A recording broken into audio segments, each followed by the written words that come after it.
На неколку километри од Вашингтон DC е историското градче Александрија, каде се наоѓа дистрикт за шопинг, популарен и кај туристите и кај локалното население.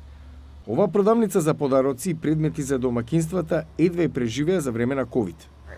Страшно беше, се плашевме за обстанокот.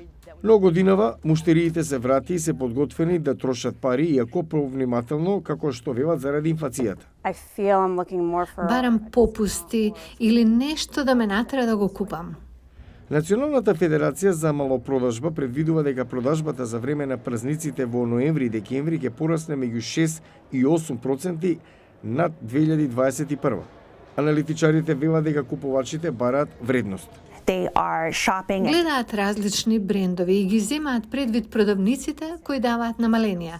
Освен тоа, многумина го започнуваат празничниот шопинг рано, за да можат трошоците да ги распределат зависно од буџетот и да се сигурни дека секој долар отишол на право место. За поголемите трговски фирми во САД, економската состојба зависи од бројките во третото тримесечие.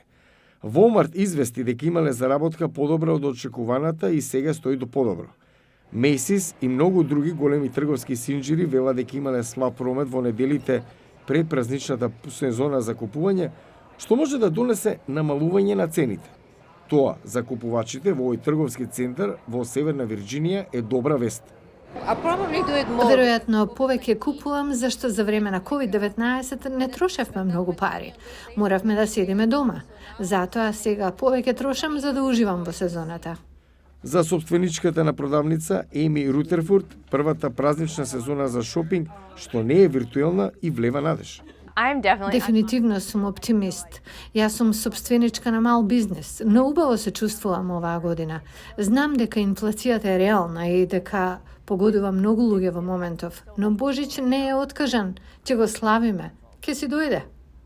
И покрај грижите со инфлацијата, бизнисите се надева дека купувачите ќе бидат расположени за давање подароци оваа празнична сезона.